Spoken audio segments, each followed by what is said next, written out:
Happy New Year, motherfucker. Happy New Year, badass bitch, man, person thingy. That was on the tip of your tongue. I could tell. Yeah. So you took my motherfucker from me.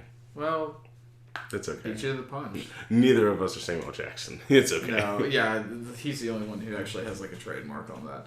Welcome to season 2 of Common Sense. Yeah. It's we're kind of revamping things. Bear with us because this is our first season 2 episode, and we're planning to do segments, yes, which is cool. Just to kind of break it up and make the shows a little bit more condensed and efficient. Yeah. We're still going to shoot the shit, but it's just going to be a bit more streamlined. And not just a stream of consciousness the whole time. It's going to be structured. Yeah. And they'll be shorter as a result. So the first segment that we're going to start off with now is called, or what did you, I know it's gratitude. But Gratitude. This is an idea I got from the In Love podcast with Michael Rosenbaum and Chris Sullivan, where it's all about good self-care and finding not just ways to love others, but to love yourself, and something they always start out their shows doing, which is now ended, and it makes me angry because I just got into it. But they would start out by saying what they're grateful for, and I want to carry that over into this show. Nice. So, Jeremiah, would you like to go first? Yeah, I think the first thing I'll say, I'm grateful for this past Friday. I actually was able to stay at home, and because I'm very much a busybody, I hate being at home, especially alone. I definitely know how to be alone, but it's just like, I'm a very social person, so I love being around people all the time. But this past Friday night, I was able to get home. I read a book, listened to an audiobook, listened to a podcast, drew a bath, lit some candles. It was great. It was like all the things. You need one of those, like, I'm just going to treat myself for a night. And I get that. I'm also... This is something that we kind of differ on, is I'm more introverted in the sense that I don't like going out a whole lot. Yeah. Because I'm just like, people. But it's one of those things where it's nice to just come home after doing whatever and then just like, fuck it, I'm doing whatever I want tonight. I'm chilling the fuck out. I'm not answering anybody. I'm just doing my thing. Yeah. And I haven't done the bath thing in a while. That sounds really good. So we actually had some people bring us some bath bombs at work. So I threw a bath bomb in that bitch. It didn't bubble like I thought it would. This is the first time I've ever used one. You gotta smoke it. That's how you turn into a zombie. Oh, snap. Zombie is the highest amount, like that's the highest level of humanity I'm striving for. And I'm sad that I'm not there, because when you're a zombie, things happen in the showers. I'm also thankful for like my family, because I feel like kind of like all the siblings and even my dad, we're on like a transitional period right now. And so I talked to my dad a little bit today about some stuff he's got going on, and I was like, I don't know, he sounds like he's in a good place. Good. Even though it's like an interesting transitional phase, he's definitely in like a good place, and I'm just hoping that continues to grow into bigger and better things. So I think off the top of my head, those are I'm always thankful that I have a job. Yes. And I'm always thankful that I have people. So I don't know, that's like off the top of my head, those are like the 5 biggest things. What about you? It's good stuff.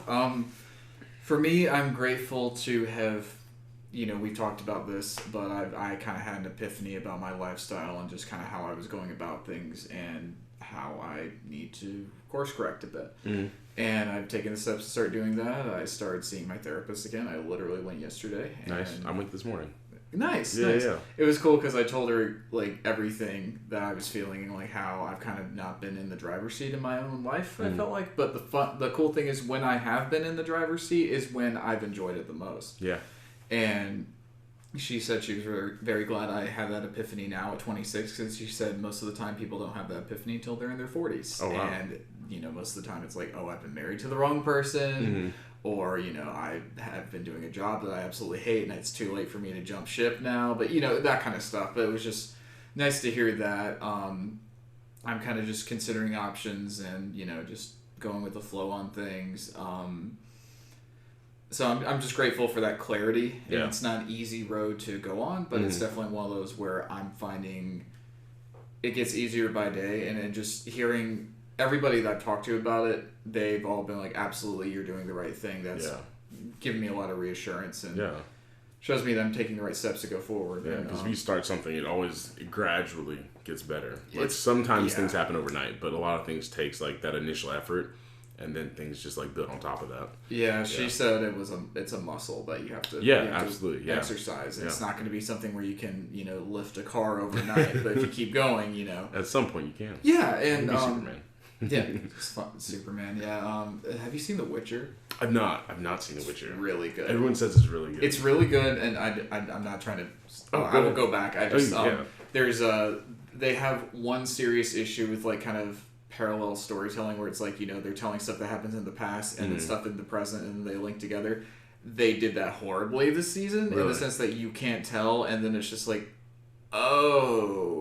Like you get it at one point and you're like, I see what you're doing. Yeah, it finally makes sense, but it was just like, I've seen that style of storytelling done before, and it's not done very well here, but what's cool is the showrunner has come out and said, yeah, no, we're gonna fix that. Nice. And, but the good thing is, everything else is so fucking solid that it's like, I can forgive that. Nice, that's good. Fucking Henry Cavill is the shit. Nice. And it's nice to see him, like, I love him Superman, he is my Superman, but it's nice to see him kind of branching off and doing stuff too. Yeah. But anyways, reeling it back, another thing I'm grateful for is that I'm with an amazing person who we just recently celebrated our 10-year anniversary, and we just got back about a week and a half ago from Disney. That was our Christmas/anniversary thing. We went to Galaxy's Edge, which was absolutely incredible. We flew the Falcon together. Hell yeah. Because the way the Millennium Falcon ride works is it's like there's, I think, 6 or 7 different positions. And it's like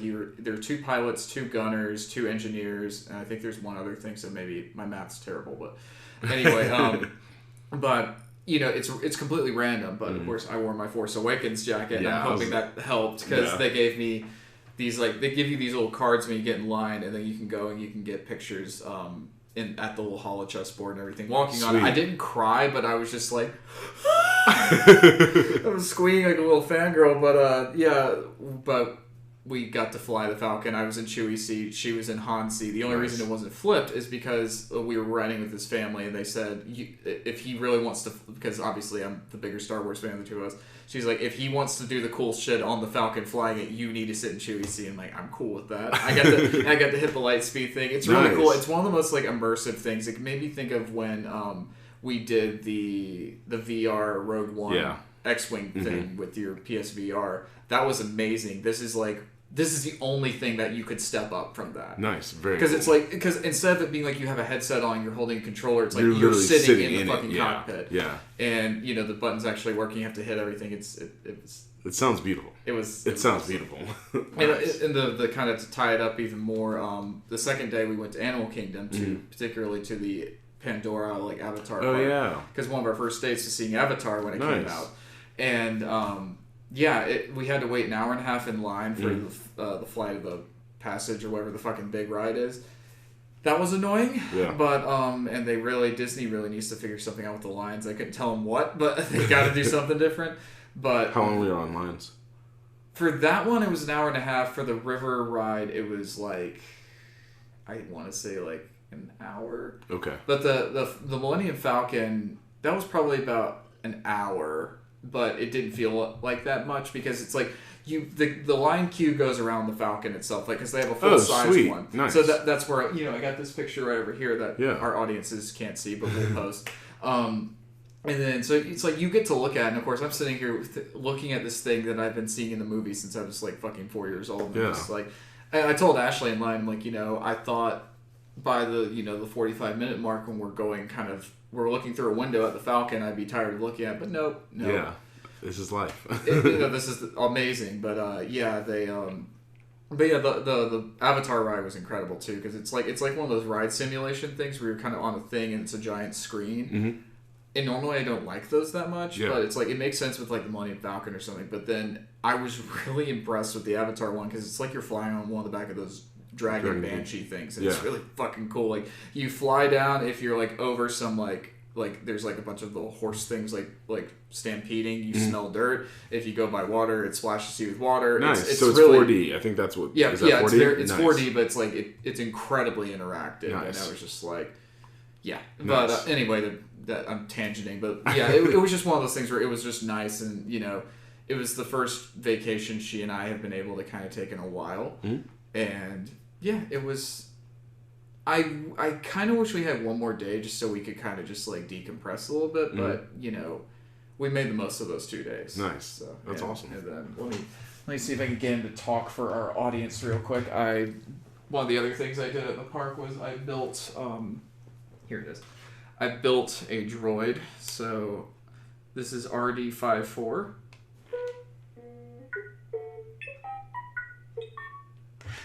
He's my little buddy, and I built him, and he's amazing. I kind of want to give my phone, because I don't know, like I have the Animus from Assassin's Creed right now, and I had it was the Animus, and then I had, what was the other thing? Oh my gosh. Cortana? No, I always wanted to do Cortana if I had a Windows phone. What is his name? The CTOS from Watch Dogs. So I had the phone from that too, but now I'm like, ooh, and I love all the sounds because I need different sounds for whenever I change my phone. I get all the sounds from whatever game I'm doing it from. But having an R2D2 phone, I think that'd be pretty cool. Yeah, I might do that. I used to have it where I had 2 different R2 sounds. Like if I got like a text or I got a voicemail. The funny thing is the voicemail was always like R2 going like.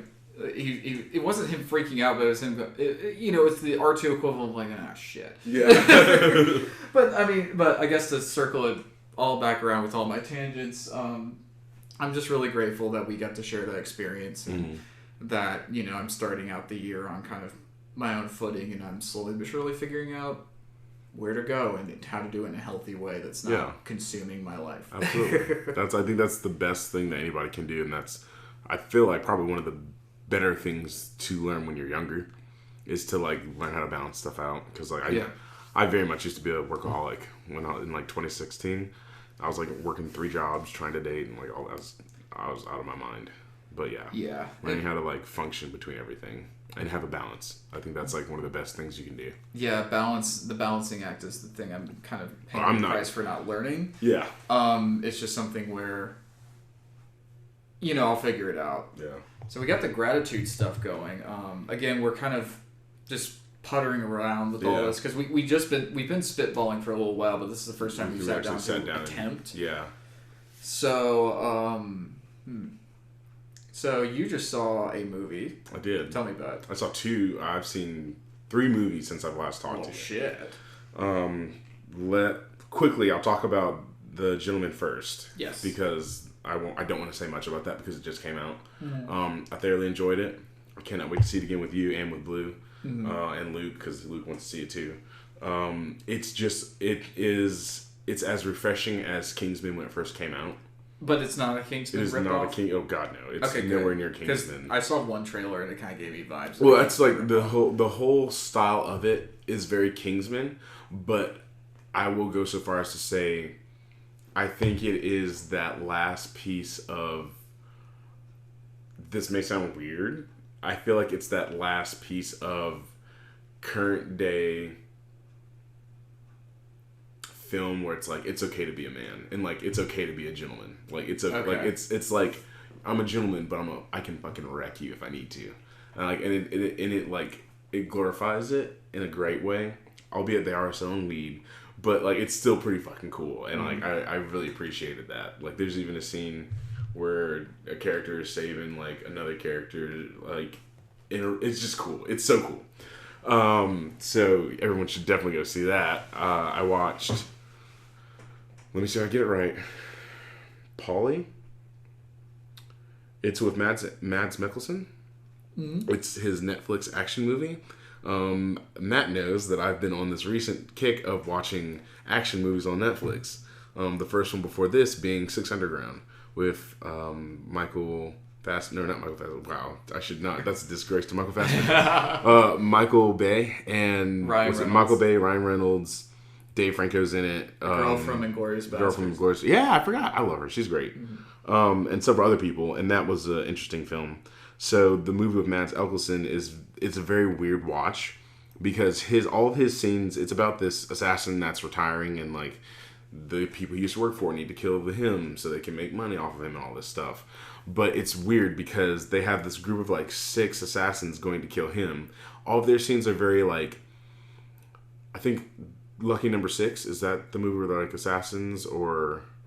That sounds right. I haven't seen it. All right, so it just reminds you of this like cartoony, actiony, rated R funny movie. But when you go back to Mads, all of his scenes are very much like Logan, where it's just like, it's very like stoic, and even like so far, and so that the color grading is completely different. So it'll go from one scene where it's dark and Mads Mikkelsen, and it's like super fucking Michael Bay saturated and like all that crazy shit. But like, it's just a weird movie because he fucks like 2 people in the movie, and like they show a lot of it, and it's very like, it's intense. It goes from this dude that's like said, I'm this assassin that's sad and lonely, to this like, I'm this assassin that's just fucking poo-tang all the time, and I'm good at it. And he is. God, he is. It sounds like a Black Lagoon character. It's very much, that's a good description. It's like Black Lagoon, but more cartoony when it gets to like all the other assassins. No, it really is. And like, I'll go ahead and talk about it because I don't think you'll watch it. Actually, no. I want to watch it. Do you want me to tell you anything about it? No. Let me go in cold and let me just experience the craziness. Just...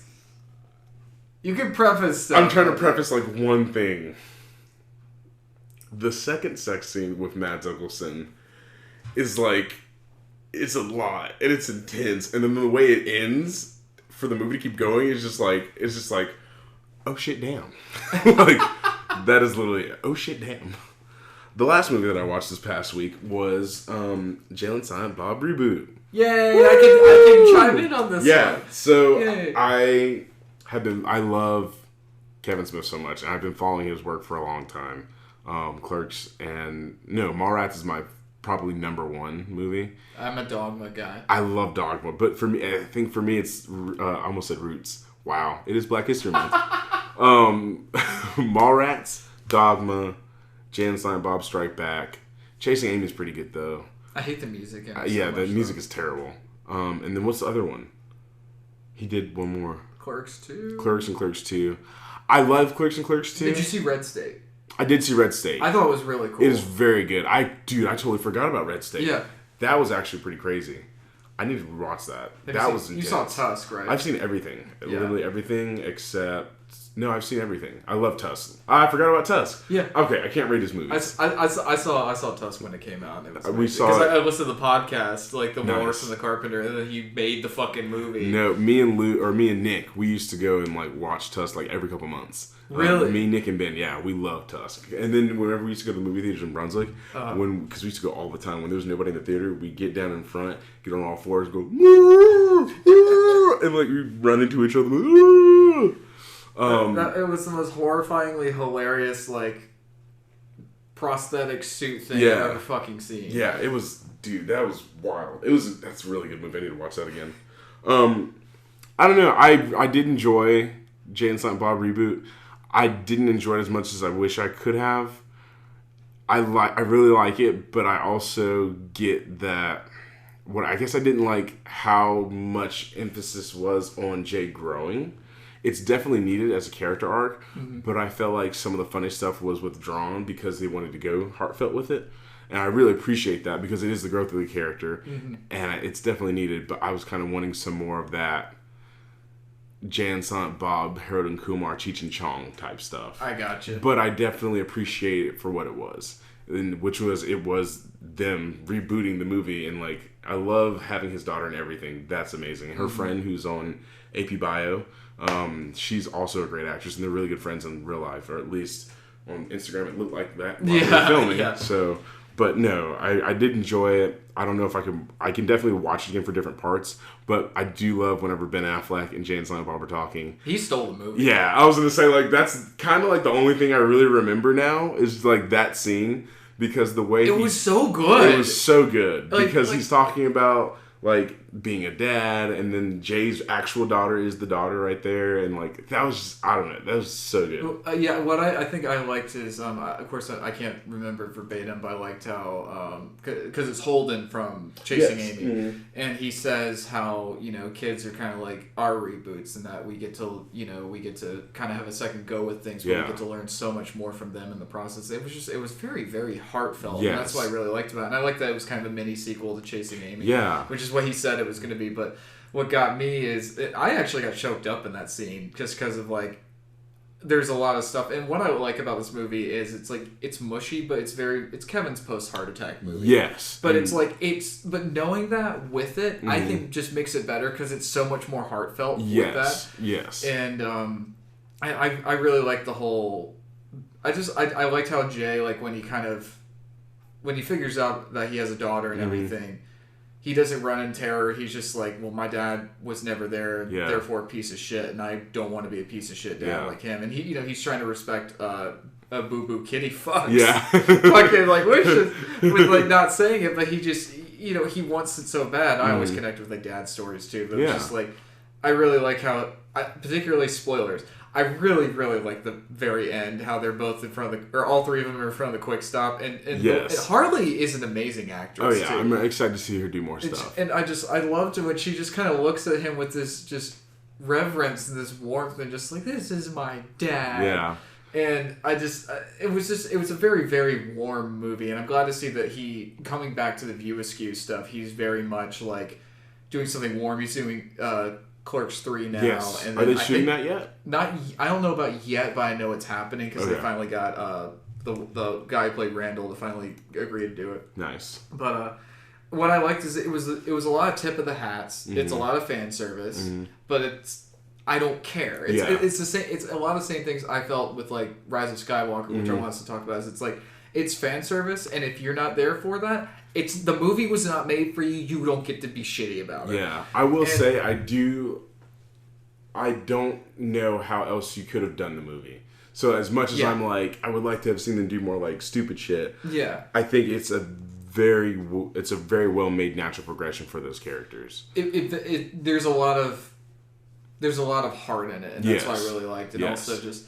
Did you see the little post-credits bits? No. Oh my gosh. Did I spoil one for you? Oh, I did. No, I'm sorry. No, I did. But like him and freaking Stan Lee. Oh, like, that got that me. Was like, oh my gosh. Hey, you! Tell me how to get to Comic-Con! That was so cool, and I was like, oh my gosh. I like that there was at Brody's comic shop. He has he has an altar for Stan Lee. Yeah. But what I loved is it's just like Argo or something like that. It's just like, oh wait, isn't that the guy from Jersey Girl? It's like, yeah, I wasn't a fan either, but Affleck was the bomb. It's Batman, you know. Like, word, bitch, Batfleck like a motherfucker. I love that. No, that's what I was gonna say earlier. It's like that one part where it's just like. Whenever Ben Affleck's just like, but Ben Affleck as Batman, that shit was fucking dope. And I was like, yes, it was. It was so great. I miss it. What I also loved is when they were talking about the superhero stuff, and he's just like, Superman and Batman, having the mothers having the same name. And then he looks straight at the camera, he's like, I can't recall what it is. Yes. That was fucking... Oh my gosh, it makes you love him even more because it's like, okay, you're poking fun at yourself. Yeah, and oh my gosh, that was great. And also just another layer to it. So like last day on Live by Night, when we were going back to the whatever fucking church it was, because there's 17 goddamn churches in Brunswick. But I feel like there's 45. Too fucking many. But we were carrying all this shit back to base camp or whatever, and Ben's over by his trailer, and there's all these like people he's taking pictures with, and being nice as he was. Yeah. And I had to fight every fiber of my being to not go, because at this time Batman v Superman hadn't come out. I wanted to, with every fiber of my being, scream, "Yo, Affleck, you gonna be the bomb as Batman, yo!" But I didn't, because I didn't want to get fired, even though it was my last day. But I didn't want to like, oh yeah, this is the impression I make with the fucking man as I scream some obnoxious bullshit. But no, yeah. So that was just that acknowledgement just made me really, really happy. And also in that scene in particular when he sees Jay and Bob, and he starts just ripping into Jay, but he just gives this big sweet bear hug to Bob. They're just like, that was real shit. Yeah, it was definitely real. I think that's let going of my faults, because it's not. I won't say faults. It's just not what I expected. The movie is filled with so many of those wonderful moments of like just camaraderie that like it makes for the entire film. Yes. Like just every time someone sees somebody and they're like, oh my gosh, like it's good. It's so good. Although Reboot is a more fitting title, I kind of almost wish it was like Jay and Silent Bob reunion. Yeah, like that. Because it was a reunion. It very much is a reunion. It's definitely is reunion movie. Also, I love that they get the one dude from fucking Portlandia, like arrested. Brent Armisen. That was so goddamn funny. That was hilarious. Freaking Matt Damon as Loki. That was cool. There's no reason for it there was literally no reason. And I was just like, you're probably wondering what happened to me at the end of Dogma.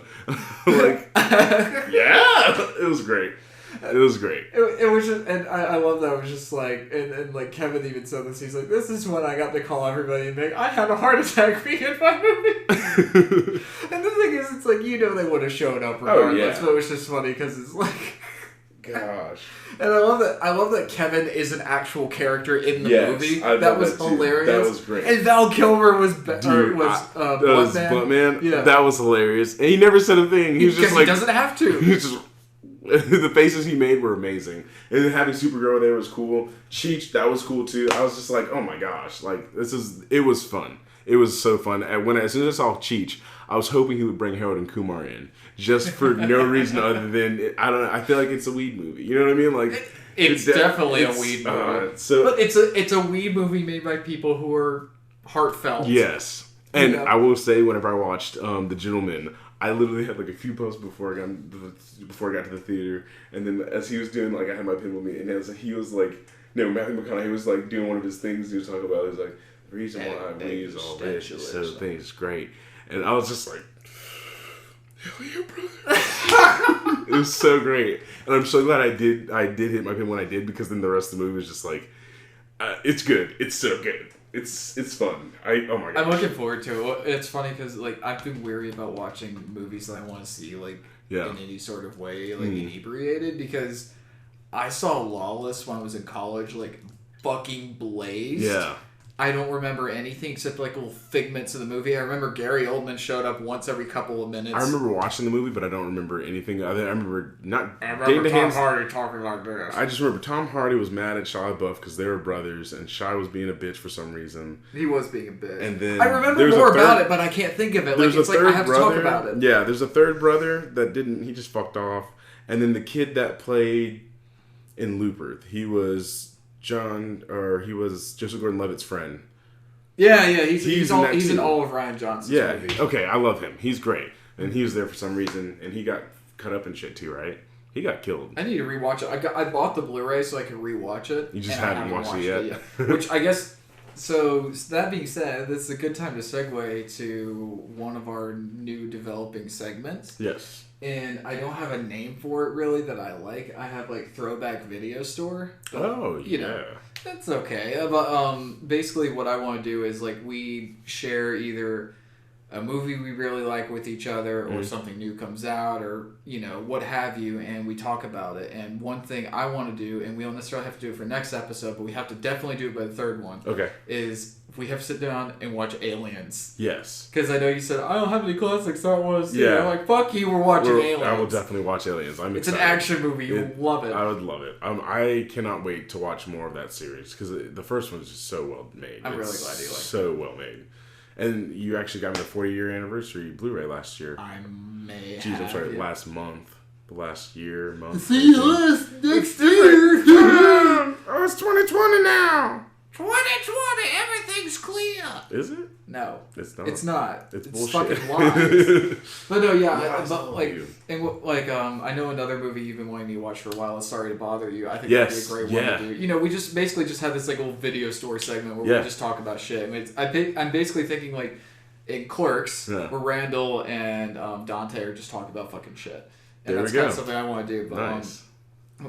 I guess the way I kind of want to start this one is...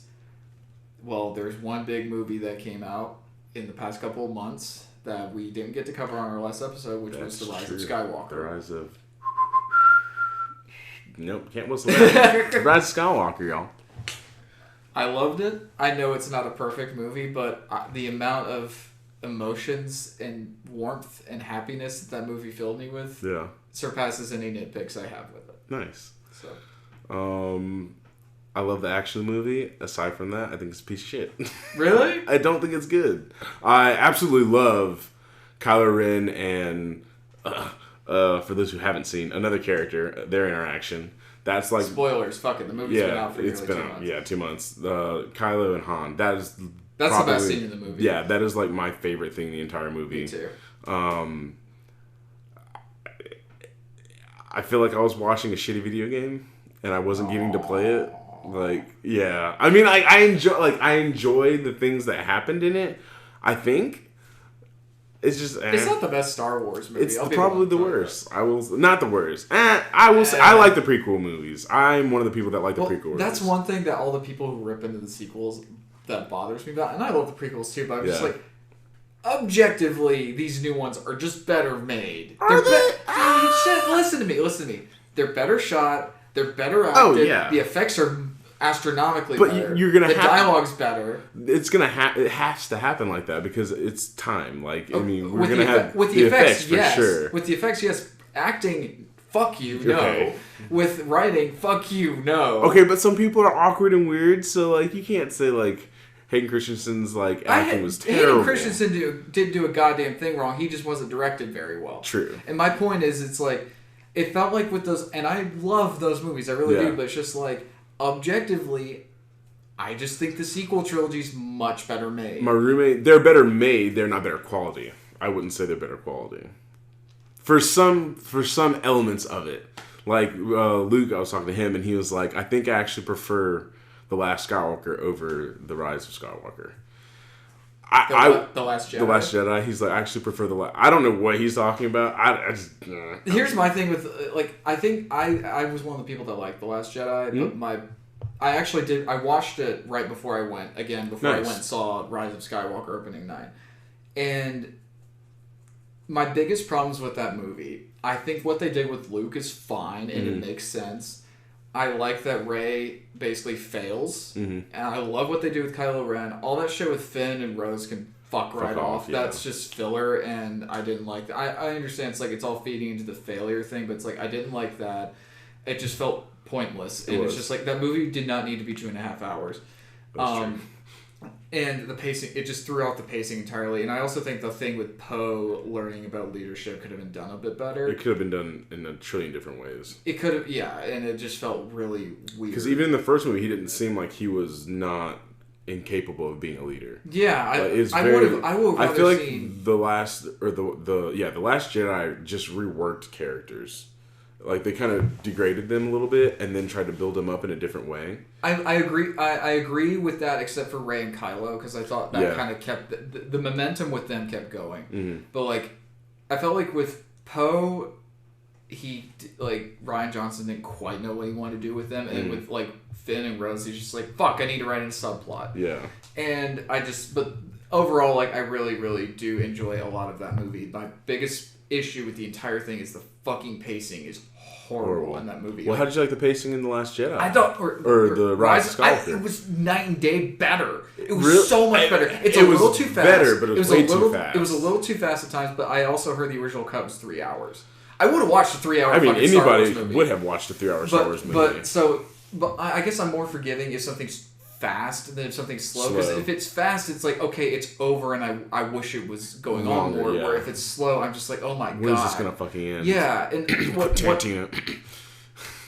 Jesus, yeah, but well, of course, it ends on the most interesting fucking part. But yeah, what I think my favorite parts of Rise of Skywalker was also, you gotta factor in, just for my personal thing, there's a couple things with me with a Star Wars movie. Yeah. I'm probably going to like it no matter what. Which is good. Because it's a Star Wars movie, and if anything can send me back to being a 4-year-old sitting with my parents watching the movies, then I'm going to enjoy it. Yeah, absolutely. There's that, and also just, I've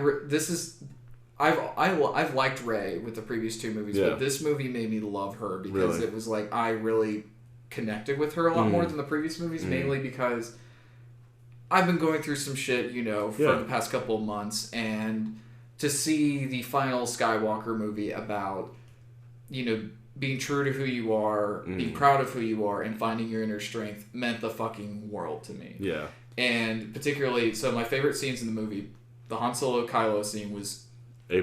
That was A+. Both. I love that it mirrors the scene from The Force Awakens, but also I love the Rise scene when she's like, she and Kylo have had the shit kicked out of them by the Emperor. Yeah. And she's trying to get up basically, and then you hear the voices of all the Jedi from the past. So like when I first started hearing it, I was like, oh my god, because I've been watching Clone Wars too, and I've also been watching Rebels. When so I'm does just the new like, season come out of Clone Wars? This month. Oh, sweet, nice, Yes. all right. And I've got Disney Plus, so we can watch it.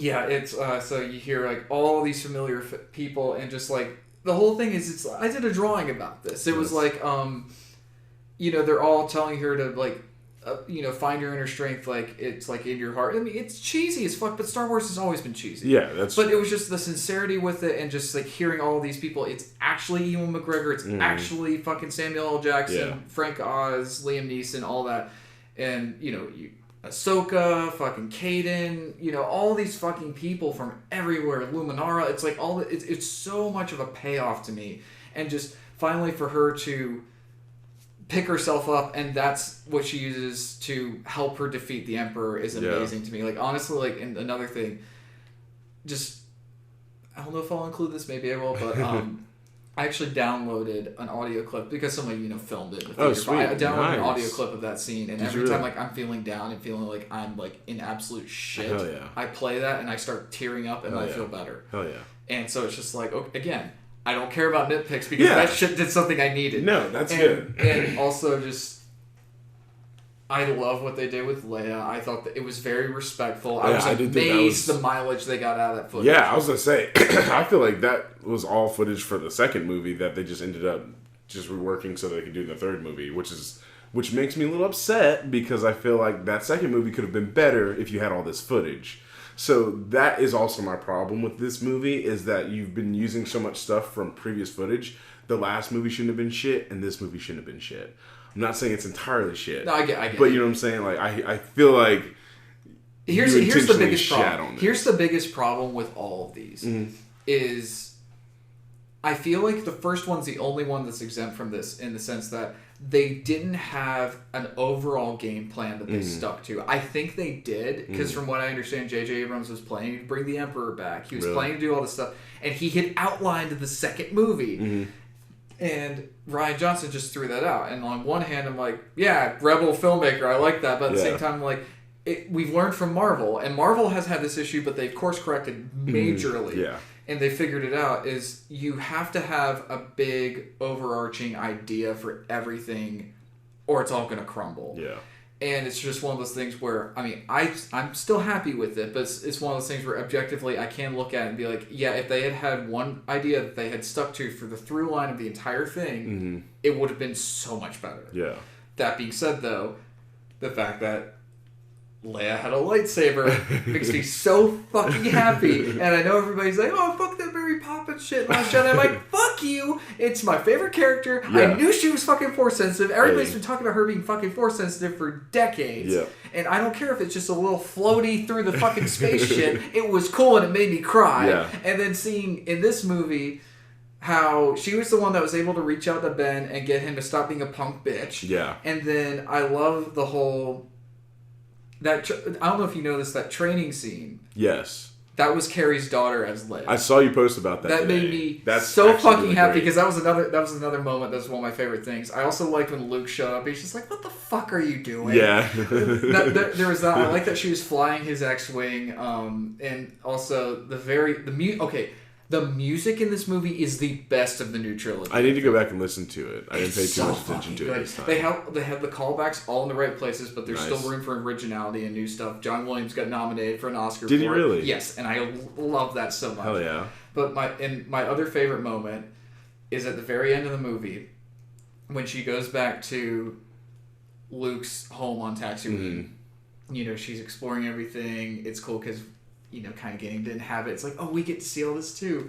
Through her eyes. And I loved her bearing the lightsabers. I thought that was really sweet because it's like the one thing that bothered me about from going from Force Awakens to The Last Jedi is they didn't have a funeral for Han. I understand that's like they had enough shit. Oh yeah, you're right. They couldn't add more to it. Although I think you could. I get it, but fuck you. Yeah. But it's one of those things where I kind of wish they had at least an acknowledgement other than Luke being like, "Where's Han?" Yeah. But I like that there was kind of this like goodbye to them, and I really like. I know a lot of people are making a meme out of the whole Rey Skywalker thing. It's funny. I love. We're using our made up names. Oh yeah, I did see that meme. That was like my favorite meme because I'm really like, funny. yes, I agree with you, young Peter Parker. But I did like the whole.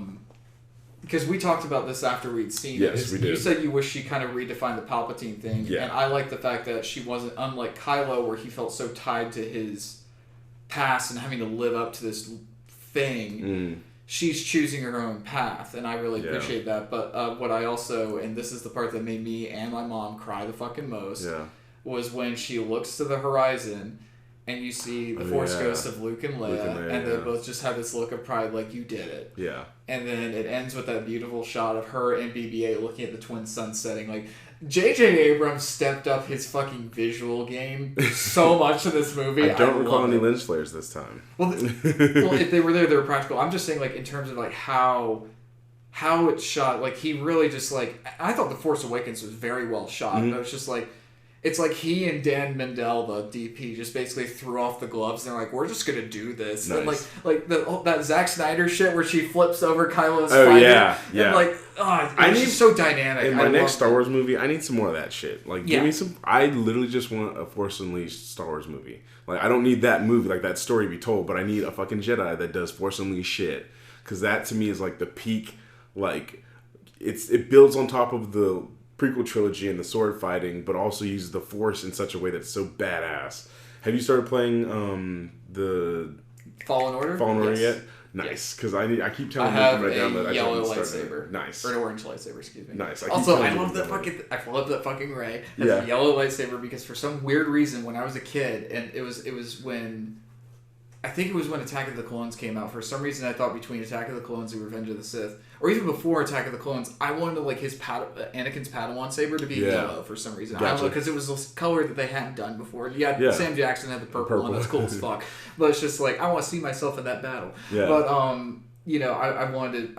like that they're exploring different things. And I love that Rey has a yellow lightsaber because it's just something different. I love that she used her staff to make it. That's really fucking cool.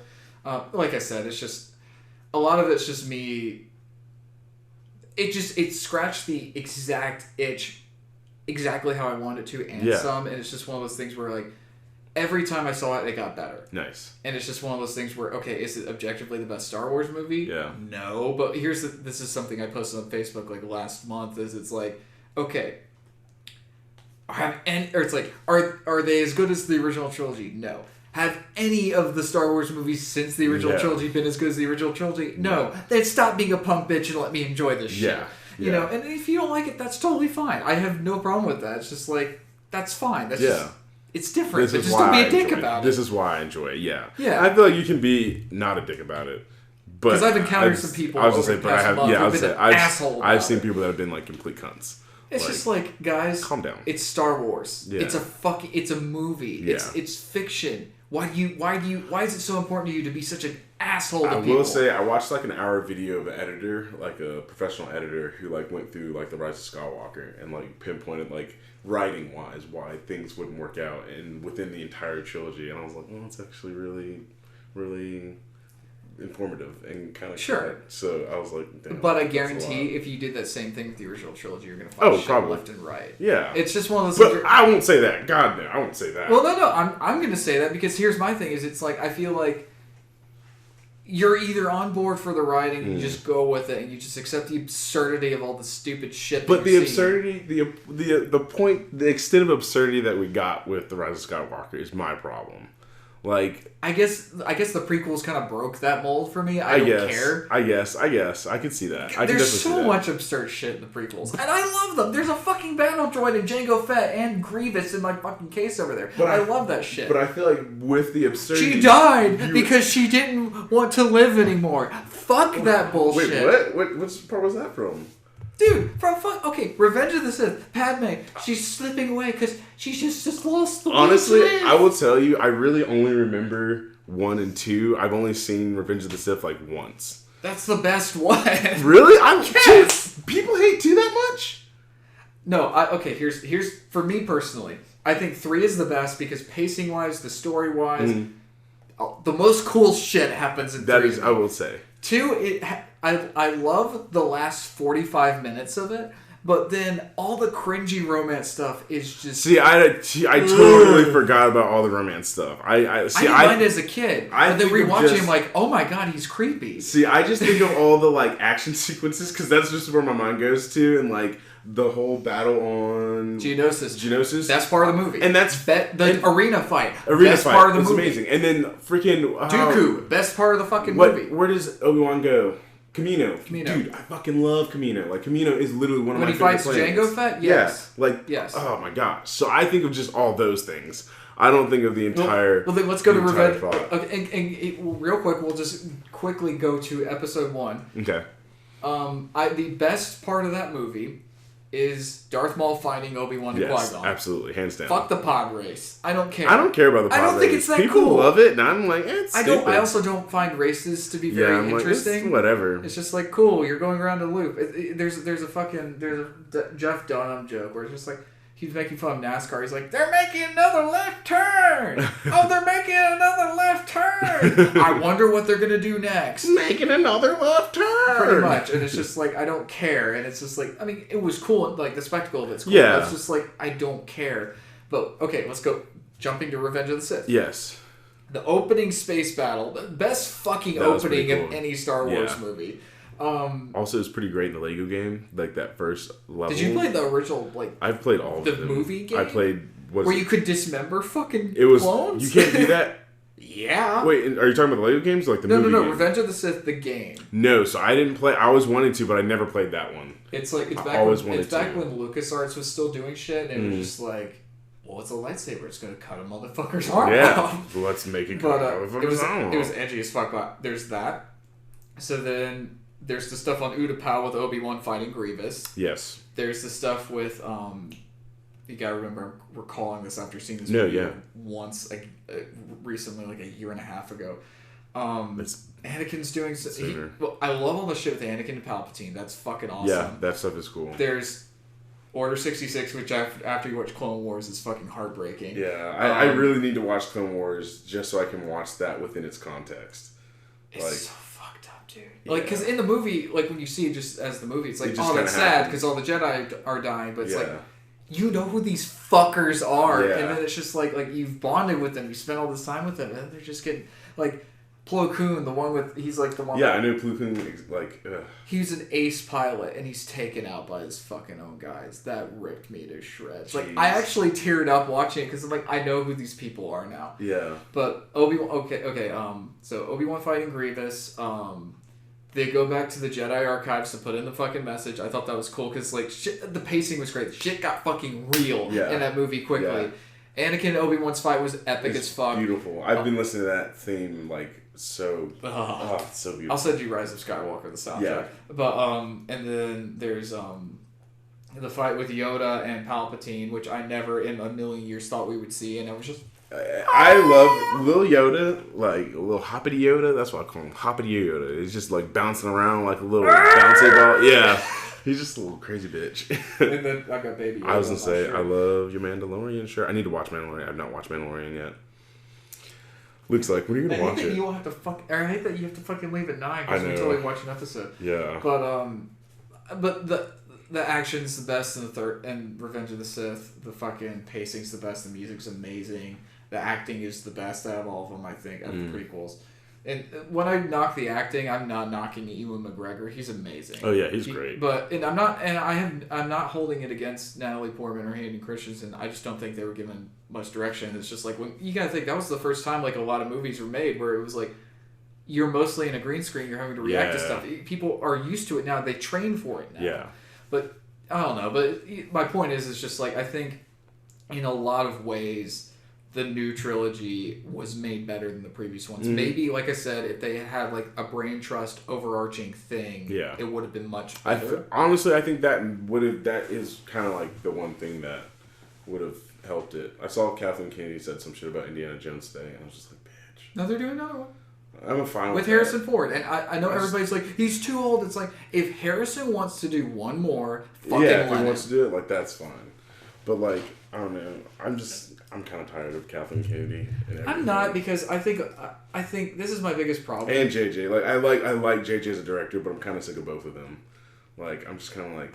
Here's my thing with Kathleen Kennedy is I feel like so many people rag on her and they forget that she produced so many fucking classic movies. But all the movies she helped produce recently have not been good, so. I don't necessarily agree with that.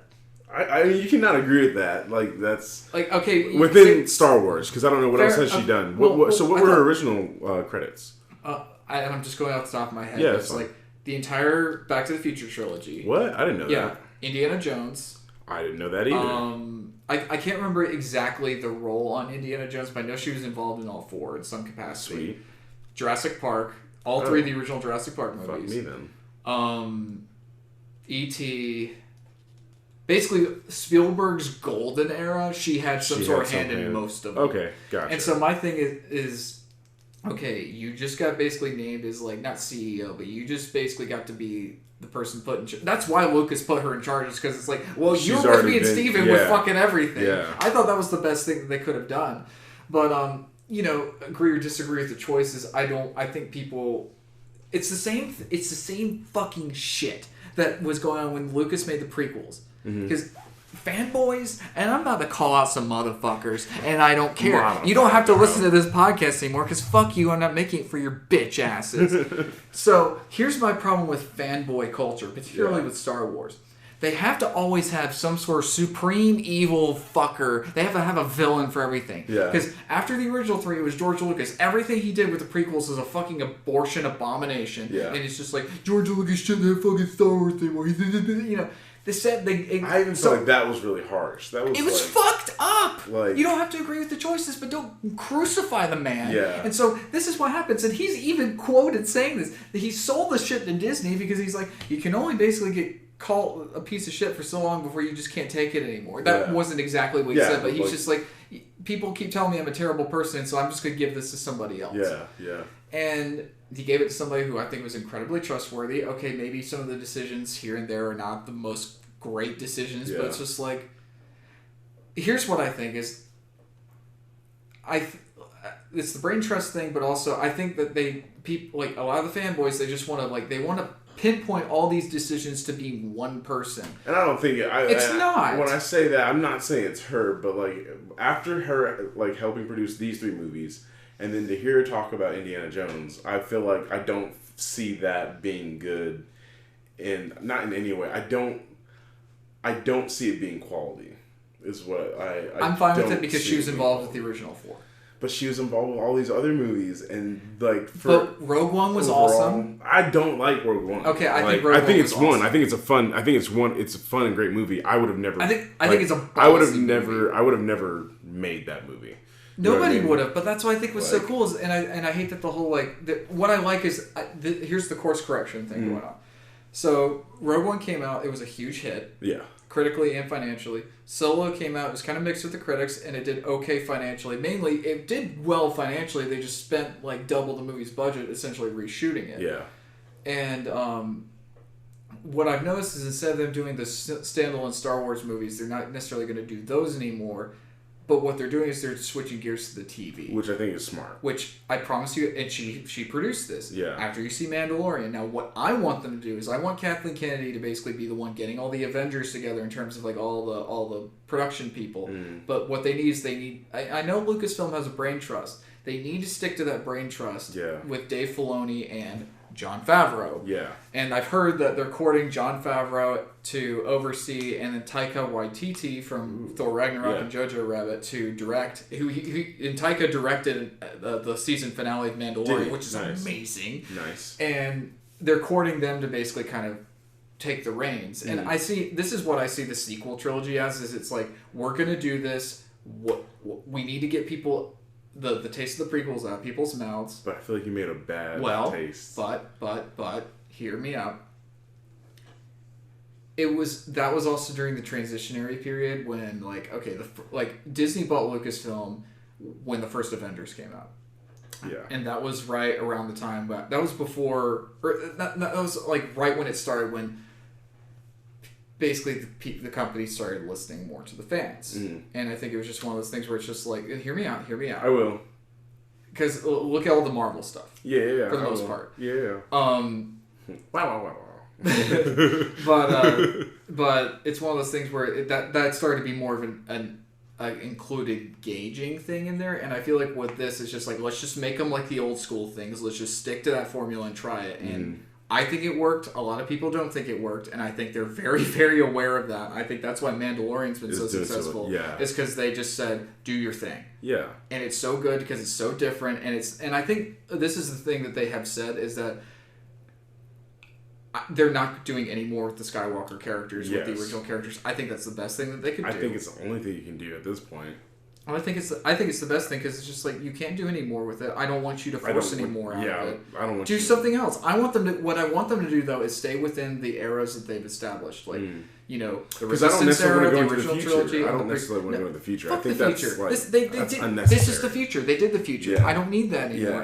What I want them to do is, if anything, stay in between, like where this latest movie ended, and then where the prequels start, and then what I would like is Old Republic shit. Yeah. Go farther back. I think they should just go farther back altogether and Yeah. just leave everything like Skywalker and beyond. Leave that alone. They don't need just to go anymore. back to Old Republic. They don't need it.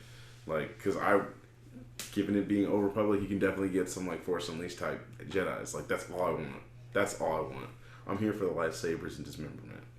And some Force lightning and Force pushes. Maybe a choke here or there. A Force tug. Daddy. Get it all. And make it happy. Make it really great.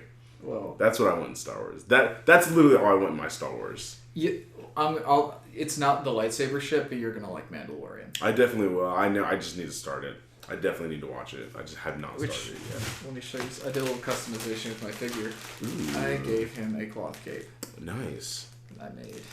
Okay, also, the theme score for it is by Ludwig Johansson. Who did Black Panther. And Community. And also, fuck Black Panther. But I thought you were warming up to it. I have warmed up to it, but I'm still like, fuck Black Panther. But he also did Creed, because his music for Creed and Creed 2, I haven't listened to all Creed 2. It's just beautiful. I wanted a little bit more of the Rocky theme in there. That's just me. For the first one, I haven't seen the second. Oh, have you listened to the music? Listen to the music for the first one, because the Rocky theme is all in there. It's all in there. I've seen the first one. But like, listen to the soundtrack. Okay. Like, listen to the soundtrack, and it's like all in there. It's super great. It's so, oh my gosh. I love him. He's a great composer. Yeah, I'm excited to see what else he does, because like, he just, whenever I heard the theme score, I was like, this has a lot of Creed, like the way the instrumentation was used. And then you can totally play it. Better. I've got my ringtone right now. Oh, nice. Is someone online did an 80s version of it. And it's very keyboardy, very techno. Nice. Go on with what you're saying. I'll find it. But hearing that, I was just like, that sounds a lot like Ludwig. And then when I saw it, I was like, it is Ludwig. Like, oh my gosh. Nice. Yep. 80s. So 80s. That's dope. And it gets super... I don't know. I won't play the whole thing because you need to go on YouTube and find the person. Yeah, no, I definitely will. But it's just one of those things where I get why people aren't into what the new stuff has been. Fair enough. Don't take it away from the people who enjoy it, though. Right. That's all. Yeah, I agree with that. But I think it should still be criticized. Well, because it's a big company that, like... I don't know. It's not that because... I'm tired of everybody saying Disney destroys everything, because they don't. No, they don't. Endgame would not have made the fucking money it did if Disney destroyed it. And I won't say Disney destroyed Star Wars. It's just the people that they had running it and producing it and shooting it. Not shooting it, but directing it. I don't think they held them up to a standard. I just think JJ should have done all three. He definitely should have. Because did you hear about Colin Trevorrow's fucking shit for what this one was supposed to be? He was the original director. He did Jurassic World. They fired him because he was being a punk bitch. From what I I just heard about. I listened to a video where they talked about the original script for the Rise of Skywalker. It may be different, but originally Colin Trevorrow, he was going to direct it. He co-wrote it. He has a story credit. Him and Derek Connolly doing the new movie, but it was called The Duel of Fates. I did hear. I like that title better, but there was some stuff that happened in the story. I was like, that's kind of stupid too. I thought comparing that and what we got. I think what we got's leagues better. Really, I I feel like there was some still stupid stuff in there, but I would have rather had seen that because they didn't bring Palpatine back. They didn't bring Palpatine back, but I fucking hated what they did with Kylo Ren so fucking much. What did they do with it? He doesn't redeem himself, and he basically just falls on his own sword. And I think that's fucking stupid. Literally. Okay. I was like, because Hux kills himself. In that story, Hux kills himself. I did like the whole... You get to go back to Coruscant? Like, no, that's also... Here, fuck Rise of Skywalker. Fuck that movie. Because there's so much in this movie that you could have fucking done and shown the past in such a way that it's like, where the fuck is Coruscant? Like, I know I don't know. Like, this is one very minor thing. But, like, where are all the planets that you could have taken us to in the process of trying to get to whatever this thing is with Palpatine? Like, that to me would have been like really cool fan services to see how these places have grown over time. Sure. And the whole thing with like Coruscant being like almost like 2049. The way it was described, it was like you have all the tall buildings and stuff, but people live near the bottom and everything. Then apparently the rebels they get a ship. At the end of it, they crash a ship into Coruscant, killing everybody. Wait, was that it? I don't think there's something else. I have one rebuttal for the Emperor thing. Yeah. And this is, again, why I think if they had stuck with either JJ, his idea, or they stuck with an overarching thing, it would have made more sense. Because I have a feeling in JJ's original like treatment for the second one, the Emperor would have been foreshadowed throughout all of that shit. Because he did just come out of nowhere. Yes. And I do want to know how the fuck he did all that stuff, but I'm also willing to suspend it and just be like, that'll be some shit the comic books will fucking plug in. But, here's the thing, I just really did not like the dual faiths thing for the most part, just because I didn't like how Rey's whole like, oh yeah, her parents were nobodies, that fucked her up. That's fucking stupid. That's fucking... The best part of that story was like, there are two things I wish they had done. One, they couldn't have done. They just literally couldn't have because Carrie Fisher died. Yes. Which is, I like that Leia basically was going around rallying everybody that she could. That was cool. She was... Because the whole thing is she was trying to get Lando to unite the smugglers to come in and help and them fight the First Order. Yeah. That's cool, but I understand they literally could not have done that. Yeah. But the other thing was, you're talking about the Coruscant thing, because Finn stages an uprising. Right, yeah. That would have been cool. I did like that, but everything else about that fucking story was dog shit to me. I don't even remember most of it. Exactly, that's the problem. But I also don't like what I got with Rise of Skywalker, so it's like... It felt like I liked it because it kind of had an Indiana Jones feel to it. Like, they're trying to find something, they're trying to solve a mystery. Okay, it's like... I know it's dumb, but they're all fucking dumb. But it's not that it's dumb, it's that they didn't hold up to their... They didn't keep... I feel like they didn't hold to their own canon, and they kind of just like fucked around with shit, like the force healing thing. Like, I get that was that happened. I do know that happened in that, but that's still, I don't know. It's to me the last movie was just pulling shit out of your ass after you just opened it wide for Mickey Mouse to come inside of you. Like, oh boy. This one's gonna be a cream pie. Like billions. That's just the picture that just popped in my head. Like, it's just, and it's not to say that Disney fucked them over, but I think it's a little bit of a mix of everyone kind of fucked themselves up in the process. I think it's a product of a movie being made by committee. Yeah, which is how blockbusters are in general. That's very true. Disney thing. Can we talk about the new Fast and the Furious trailer though? The trailer. You also haven't seen any of the movies, so you don't hold... you bitch! All I know is my girl from Game of Thrones is in it, and I'm excited. Which one? Oh, yes, I do know which one. I didn't see her in the trailer. I saw a poster with her, and I'm like... But, dude... Oh my god. Are you going to watch any of the movies? Yeah. Alright. Don't tell me. I'm not. I can't, because, like... Okay, I do want you to explain one thing... You're probably going to have to spoil some stuff in the meantime with this, but... Don't watch the new trailer because you will watch this trailer, and this is someone who loves the Fast and Furious franchise. As the trailer goes on, you're like, this is fucking stupid. This is retarded. This is retarded. This is fucking stupid. I need you to explain one retarded thing to me. So the last movie, which is directed by the guy who did Straight Outta Compton, which is awesome. Yeah. I didn't see that. I have only seen, like, the first one. It's okay. But it's Straight Outta Compton, okay. I like Straight Outta Compton. It was cool. I thought it was very well written in terms of the character piece. Yeah. But, what's this bullshit with Dominic Toretto being like, I'm the motherfucking, like, sleeper agent Terminator bullshit? He's the bad guy in that fucking movie, right? In which one? In the last one that came out. Oh yeah. And so now he's like, I'm back to my family. So that is he was being forced to do those things. So it wasn't like some bullshit where he had like a brain chip. No. So I thought. Okay, I know you haven't watched much of Family Guy, but there's a fucking episode where Meg is a sleeper agent, and they have Chevy Chase and Dan Aykroyd along with Brian and Stewie trying to help basically stop her from contacting the Russians to blow some shit up or something like that. And I'm thinking Vin Diesel sitting there like, yeah, family, my cause, my boy, and then all of a sudden it's just like, I must get back to motherland and go kill all my friends, family, cars, everything. But here's the thing also. Yeah. With those movies, you have told me this, and I'm very aware of this. I watched Hobbs and Shaw with my aunt. She fucking loved it. Nice. But, after seeing that, of course, it's like, these are dumb. Yeah. Do not take them seriously at all. Literally, the trailer for 9, it starts out, and I was like, okay, cool. This is exciting. This is more family shit. Where's my Coronas? Because it's all about family Coronas and ass. Coronavirus. Well, hey. And so, it's just like, all right, this is stupid, that's retarded. Oh, that's fucking dumb. But that looks cool. Oh shit, that looks cool. Oh, that's pretty cool.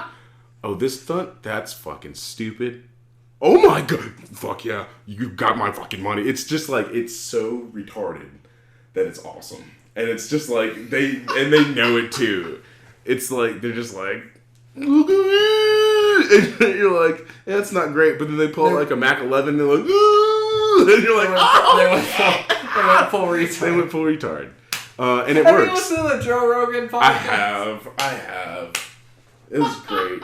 I love I don't think I listened to the whole episode, but I listened to where he definitely talked about Charlie Fender. I heard him talk about Marvel. I love how he's just like, we knew what we were doing. Yeah. We talked to some people. We were very clear. And I love how he was emphasizing we were making fun of the intense over method acting. Basically, the Jared Leto types. And then people still can't fuck him. Oh, did I tell you I watched American Psycho recently? Well, bookmark that because I want to hear about that. I also want to talk about Morbius, but what I want to mention with the Downey thing is I love how he's just like, the best part is we were ready to gear up and me get fucking crucified with that, but then everybody went after Ben for the retard shit. Yeah. And I'm kind of glad that happened. That was funny. That episode it makes me just want to have a drink with Robert Downey Jr. Because it's like, even though he's sober, but just like, here, you have your water. I'm going to sit here. I want to have a beer and just pick your brain. We'll just enjoy ourselves. He's Tony Stark. It's amazing. It's life. It's all the things that we love. In one person. It's great. Oh my god, I love him. It was a really good episode from what I could hear. I haven't seen Doolittle. Luke saw it. He said it was okay. I've heard it was okay. Yeah. I still wanted to see it. I heard about it. You should definitely see it for yourself. I heard the last scene was a little weird. So I watched. You said there was something else you wanted to ask me before I went back to American Psycho. Morbius trailer. Yes. I don't have much to say on it. Fuck Jared Leto. But that looks cool. It looks cool. The movie looks cool. It looks really cool. Fuck Morbius as a character. Why is he getting a movie like that? I don't know much about Morbius. That's what I'm saying. This motherfucker. I think I know a little bit about him. He is literally a side ass fucking character of Spider-Man that doesn't do shit except suck some bitches' tits and then kill some niggas. Like, fuck Morbius. I get that they're I would not have given him his own movie. What the fuck? I don't give a shit about this character. No one fucking... The makeup looks good. Awesome. Yeah, put him in as a fucking... You know how I love Black Panther and Civil War? Fucking do Sinister Six and throw that bitch in there and do a great story with him. He's the side plot. Yeah, he does not deserve his own movie.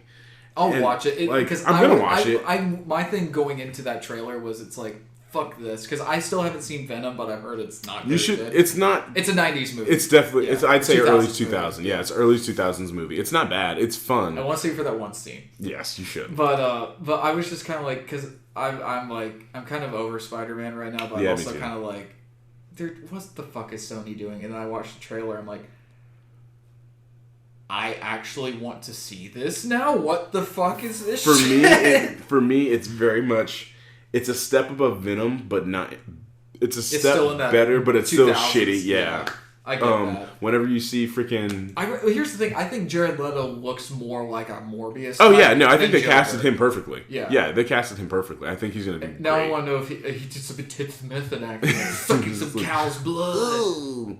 What did he... Because he sent used condoms. Yeah, I was going to say used condoms. To his fucking co-stars. Someone needs to fuck his world up. Anyway, but I watched American Psycho. Yes. What's his name? Wait, no. I'm gonna do the segue with this. Yes. You ever listen to Huey Lewis and the News? Fuck. I want to do a whole I want to do. I'm sorry. I'm posting this. I just got distracted and I'm cutting off Jeremiah once again because he has posed my McFarlane animated Superman with my She-Hulk 69ing with Indiana Jones watching and the Mandalorian being, whew, no. You gotta open your legs, dude. Super penis. I wish that Indiana Jones was more articulate, but I also understand he's like an early 2000s. Oh, is this from early 2000s? It's from Disney World. Oh, there you go. But what's cool is I bought one because we went to the Indiana Jones stunt show, which was amazing. Nice. I want to talk about that in a little bit, but I bought a Temple of Doom figure and he had all this shit with it. Oh my god, I was listening to Temple of Doom on the way over here. But anyway, sorry, American Psycho. Christian Bale, like, Jesus Christ, phenomenal actor. Like, that was an amazing performance. Freaking, I didn't know Willem Dafoe was in it. When he popped up, I was like, oh my god, this is amazing. It's like that with John Wick, too. He just kind of pops up and he's there. He's in the first John Wick. Willem Dafoe is? Yes. He's the one who is helping him. He's the sniper. He's hired to kill him, but he helps him. Oh yeah! It's been so long. I've seen the second one so many times. Oh I watched the first one with my stepdad recently. Nice. He's like, I haven't seen a good action movie in a while. Like, I'm about to fix that. Yeah, John Wick, so good. As soon as the movie ended, I hated the last 20 minutes of it. Whenever he's freaking the fuck out and he's running around just shooting people. And you're like, what the fuck is happening? Like, the ending was weird. Yeah, I was like, are you dreaming? Did it actually happen? Like, I know you calling the dude actually happened. Like, that lost me. So I went on Reddit, like I do when I don't know what the fuck's going on in the world. And people were like, oh, the movie is talking about, like, all these things. And it's so good because it talks about consumerism and all this stuff. And I was like... Then just talk about it. I'm like, bitch, this movie's about a motherfucker who wants to fuck and look at himself as he fucks, kill... and make money, and he's a fucking sociopath. Like, nigga, stop. Are you gonna stare at it, or are you gonna eat it? Like, yeah, that's actually pretty great. Like, that's not that you're a sociopath. It was great in a bad way. Would say it I was gonna say it's great in a bad way. I was like, oh my god, like, right, like, right.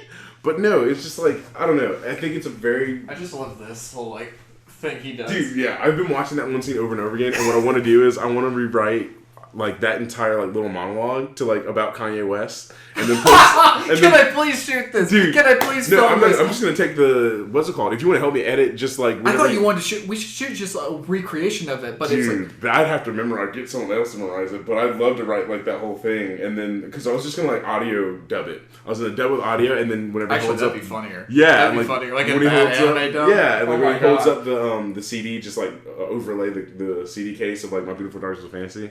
But it has to look like shit. Yeah, it's like it's not because I can make it look clean, but it needs to look really janky. Yeah, it would. Oh my gosh, that'd be so much fun. So I need to write that tonight.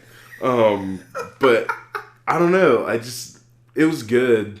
I feel like it. The business card scene is one of my favorites. The business card scene is amazing. Have you seen it where they put the Pokemon card? No, what? Oh my gosh! Someone on the fucking internet. It's okay, so the scene, for context, in American Psycho, it's all of them showing their new business cards, their flashy old business card cases, and fucking Patrick Bateman, Christian Bale's character, is having a conniption in his mind about this. Someone has gone and I think it's the same motherfucker that did it when Trump signed one of his executive orders and they show it. It looks like he's just done something in crayon. It's fucking hilarious. But they've done this where it's instead of it being business cards, it's Pokemon cards, 90s OG Pokemon cards, and he's just, and it's all the same fucking dialogue too, and all the stuff he talks about, the cards having a certain cut and everything, it's relevant to what Pokemon is on the card. It's fucking cool. Dude, that's dope. It's so funny. I need to find that then. I'll send that's pretty cool. I'll send it to you. It's so funny because it's just. But I enjoyed the movie. I also was kind of let down afterwards. That's why I started watching Polar. That's the name of the movie with Mads Mikkelsen. Polar. Okay. So I finished that, and I was gonna do stuff as I watched it, but I just ended up watching the entire movie because it captivated me. But like the last 20 minutes to me did not justify the entire 2 hours. I have another. Can I jump in here with? Sorry, I feel like I keep cutting you off. I just get excited. I'm talking to you and it makes me happy. But what was it? So I had a similar experience with a movie recently. I watched on Hulu. It was one I've been wanting to watch. It's called I Kill Giants. Oh, okay. Because I read about it around the time. I think either Godzilla came out or something like that. It was something. Some kaiju shit led me to this. Mm-hmm.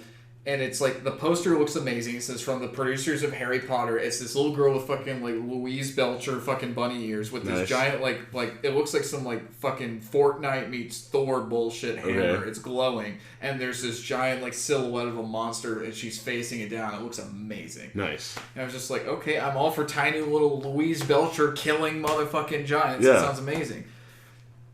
Ugh. The worst part is there's Zoe Saldana's in it. She's amazing. Really? She's her guidance counselor. Nice. And then it's basically some slice of life bullshit, but it's just like Zoe Saldana's in it. She's great. Imogen Poots. She has a very silly name, but she's very, very good. Mm-hmm. She's amazing in the movie. She's the older sister. Mm-hmm. Can I spoil it for you? Yeah, I'm not gonna watch it. Because they did, like, at first you can't tell if this girl is actually seeing these giants like nobody else is. Like, she's figured it out, and, like, all these other muggle types are not aware of this shit. Yeah. Or if it's all in her head. Spoilers, it's in her fucking head. It's her coping with the fact that her mom is terminally ill. Oh, damn. So, I love the idea. Yeah, I was like... I love the intent. But it's so horribly done in the sense that you can't tell what's going on. The girl, you hate the lead character so fucking much by the time this revelation comes around. It's just like, fuck you, I want your mom to die. Yeah. where here's, now, the reason that made me angry, and I was telling Ashley about this, because she watched it with me, and we were both just kind of like, oh my god, when the fuck is this movie going to end? Yeah. But there's a movie that I read the book that it was based on. I saw the movie after, and the movie did it 1,000 times better. Mm. It's the same sort of thing. It's called A Monster Calls. It's directed by J.A. Boyana, I think is his last name. He did the second Jurassic World. Okay. And the whole thing is, it's like, it's in England. It's this boy whose mom clearly has very serious cancer. Yeah. It's terminal, but spoilers. But, the whole thing is about him coping with the fact that he and his mom had this beautiful, tight, really sweet and intimate connection. His dad left the country because he's an asshole, but he came back because shit's getting serious with his mom. And his grandma, Sigourney Weaver, is awesome. She's kind of a tyrannical bitch in the movie, but she's amazing. Yeah. But it's about him kind of trying to deal with, like, and coming to terms with it, and it's like, and the whole thing is this big tree monster voiced by Liam Neeson comes to him, and basically it's like, I will tell you 3 tales, and then you have to tell me a truth, or else I'm going to eat you, or some shit, some storybook shit. Yeah. But it's like, he tells these 3 stories. They're animated, kind of like in Hellboy 2 or like Harry Potter, when they animate the story, and each one of them is about, it's all, I mean, it's one of those things that it's a novel. It's written like a novel. It's like, it's all leading to this, and it's like, and it's, I think we can both definitely, like, relate to this because having both lost parents, but also just the fact that, especially with me, your mom didn't have cancer, right? Or did she? She was diagnosed with cancer. She didn't die from cancer. Gotcha. It was something else. Okay. Yeah. Well, but basically. Right. Well, it really spoke to me because my dad literally died because of cancer. Yeah. And, he's scared to see his mom because she's obviously looking worse and everything. And his truth is he has to basically confront all this stuff. And finally he comes to terms with it. And then because his grandmother's staying with him and taking care of him while his mom is in the hospital and everything. And there's this moment, and it's my favorite moment in the book. And I'm sorry if I get emotional talking about it. But, I kind of want to watch this because it reminds me of a movie I'll tell you about. I'll send you home with the book. You really should read the book. It's not a long book at all. There's really cool illustrations in it. Oh, nice. But it basically ends with his grandma saying, "It's time." Mm-hmm. They go to the hospital, and they have this. My only criticism with the movie is I wish it ended 5 minutes before it did. Wow. Because it's him going to see his mom. He goes and sees his mom, and she looks terrible, but she's got this smile on her face, just like, hey. And it's this really sweet moment where he just kind of has this last little moment with his mom, and it sucks because it's like you could literally edit the following 3 minutes out of it, but it's like the camera pans out of a window, and the book literally ends with that moment where it's just like, and he was there with his mom, and he faced his truth, and it's really powerful shit. That's really sweet. And the movie, it's not that it's bad, but it's like they have a funeral scene and they have all this stuff afterwards. I'm like, you don't need that. I get it's probably the studio being like, well, you can't end it on quite that much of a downer, but I'm like, that's what fan edits are for. But it's like it's one of those things where they did that whole thing where it's like it's about the kid having to face their fear and facing losing their parent. Yeah. But it was done so much better, and it was done before the I Kill Monsters came out, and it was or Kill Giants, and I was just like, and the girl who's in it is like, she's not a bad actress, she's just playing a terrible character. Yeah. But I guess like the ending kind of disappointing you. I mean, most of that movie disappointed me, but it was just like the ending in particular. I'm like, no, you do not get to do that. Yeah. You have not earned it. That's the big thing with A Monster Calls is they earn that. Have you ever seen The Fall? I've heard of it. I've never seen it. Is it a TV show? There might be a TV show called Something Fall or The Fall. But there's a movie called The Fall, and it is a movie that is such beautifully shot. The set deck is amazing. The soundtrack is amazing. The story is a beautiful, beautiful story. And saying all that, and it's like so classy. But I watched the interview with the director, and somebody was like, "Well, what kind of got you into wanting to write this and make this movie?" And he was like, "Just watching a lot of bad porn and terrible TV." Oh my god! And the movie is nothing like any of that, but like it's such a beautiful movie, and to hear like that's where like that came from, I was just like, "Oh my god." I'm gonna get that on Blu-ray this year, and let's watch it. We will definitely watch it because that could be one of our segments. Yes, because I will say that is one of my. For me, that is one of my staples of cinema, like because it is so. That's high praise. It's very, very good. It's such a. Thinking about it, I remember crying the first time I saw it. I think I've only seen it once. Shit, if I can download it. That's how I am with Place Beyond the Pines. I saw a movie and it fucked with me. I bought it because I want to watch it again, but I haven't had the courage to watch it again. Fuck, I'm like getting heavy breathing. Oh my god, The Place Beyond the Pines. That movie is such a. It's amazing. It's amazing. It really is. I just love the way they transition between characters and continue a story. I didn't know they were going to do that. I didn't either, because I had followed the production leading up to it. I went in cold and it was amazing. I was listening to Screamer Underground as a podcast when I was younger, and they would always talk about like, oh, the movie's coming out, all this stuff, and he was in it, and I loved Ryan Gosling. Yeah. Who's Bradley Cooper. And Dane DeHaan. I fucking love Dane DeHaan. Mm-hmm. He could have been a great Harry Osborn. Like. He could have been they just gave him a terrible character. Anyways, no, The Place Beyond the Pines, man. Like, I think that's also one of the reasons why I strive to be a good dad when I have kids, is because that it just shows like generations. Like, that's the best way to put it. Like, the sins of our fathers. Oh, like, shit. Dude, it's... Can we watch that again? Yeah. Like, okay, and this is gonna sound sort of sweet. Can we watch it together though? Yeah, absolutely. Because it's like I saw that movie in 2013 when it came out in the theater. I think I saw it in 2014. Fucked me up. Yeah. When I came home and I cried for probably a good 45 minutes. Jeez, no. Processing that. And then I bought it when it came out because I'm watching this again. I have on Blu-ray too. I haven't watched it because I haven't been able to do it. And I need a friend. Forever. Yeah, no. You got a friend in me. You got a friend in me. I don't know why I went Louis Armstrong with it, but I mean, you can do that. I've been listening to the song when Buzz jumps off the ledge. Oh god, that's heartbreaking. It's such a good... Not as heartbreaking as the 1 and 2 though. Yeah, no, it's not nearly as heartbreaking. I cry every time I hear that one. Not long after I broke up with Leah, I listened to that. When somebody loved me. For real. Like, I'm playing the scene in my head. Okay, and Dude, that's what I should have done. She's in one of my boxes because I'm trying to slowly pack up. Yeah, you have a Jessie? I have Jesse. I bought Jesse because I'm not gonna leave Jesse on the fucking shelf, man. Dude. And plus, Buzz gotta have his girl. That's why I gotta get Bo Peep for fucking Woody. Well, I had growing up, we had like the life-size versions of Buzz, Woody, and Jesse. We never got Bullseye. I almost call him Bullet. That's his John Wick persona. Yeah, it's like Bullet. He's the horse that John Wick rides. Yeah, no, for real. That kicks motherfuckers. What was I thinking? Yeah, no, we need to watch Place Beyond the Pines. It's such... God.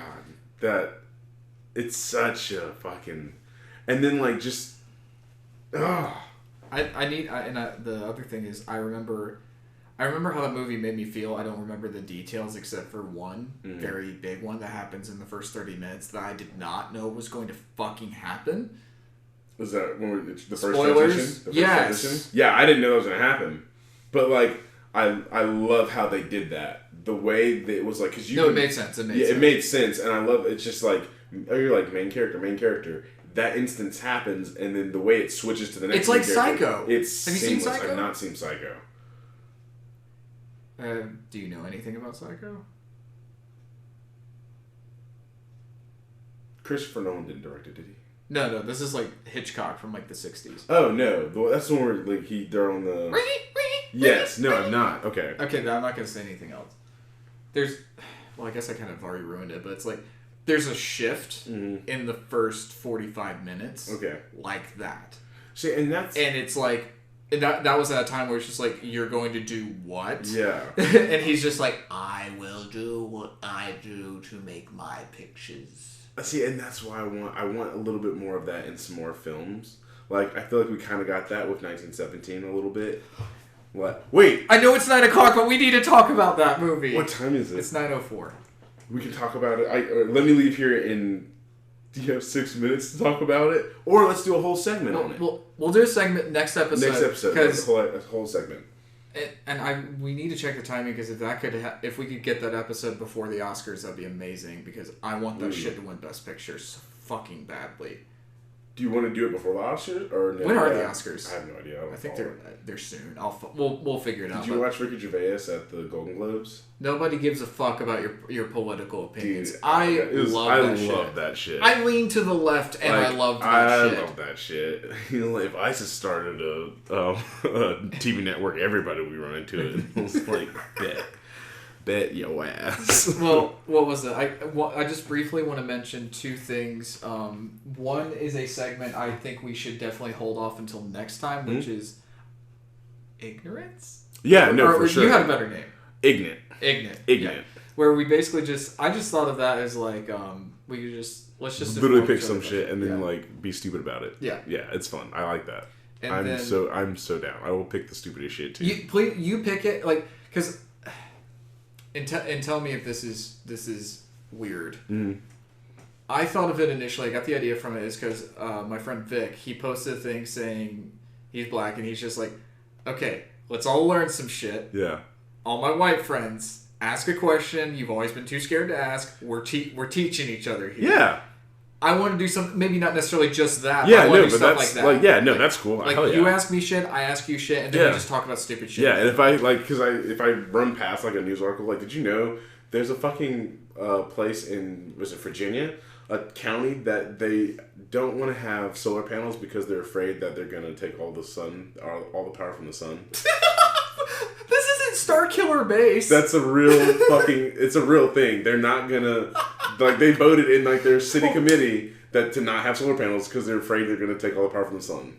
You fucking ignorant. Well, it's like the same flat Earth bullshit. Yeah, it's like, this is what this ignorant. Jesus, ignorant. It's so That's ignorant. Ignorant. It's so ignorant. That also brings me to the other thing, and this is something I want to throw out there now because I want this to be a part of future episodes. Is I'm stealing another thing from Michael Rosenbaum in that we have a hotline, people. Oh yes, I gotta. Yes, we do. Oh yeah. We have a hotline. We're gonna start having this segment. It's gonna call in topics. We'll come up with a better name for it. But what I want is listeners, all 10 of you right now. Hopefully, we will grow that. But I want you to call in. The phone number is 770-609-9026. And again, that is 770-609-9026. You call that number. It's nobody's going to pick up. It's just a voicemail thing through Google Voice or whatnot. But leave us a message on any topics you want us to discuss, any questions you have, anything. And what we'll do is we'll play back that message on the episode, and we'll use that as a little segment, and we'll talk about whatever. The only thing I ask is it's like if you got any itches in your downstairs mix-up, keep that shit to yourself. And that's something they had to say on their podcast, and I'm making sure that we get that out of the way. We are not doctors, we are not professionals, and that doesn't necessarily mean nerdy shit. That means anything. One thing I definitely want us to keep talking about is like self-help and mental health and all that stuff. I definitely want that to be more prominent.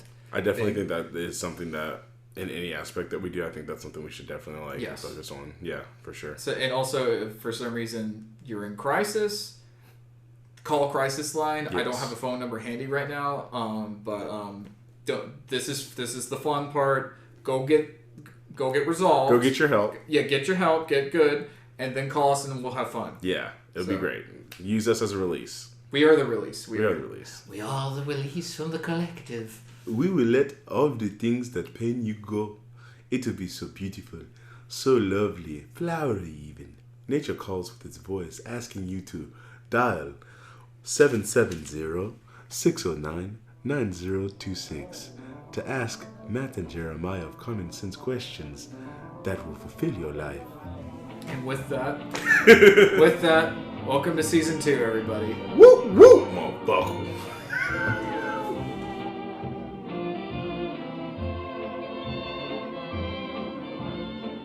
The following audio presentation is property of Lake House Creative, LLC. Any reference to copyrighted works is for review and commentary purposes only.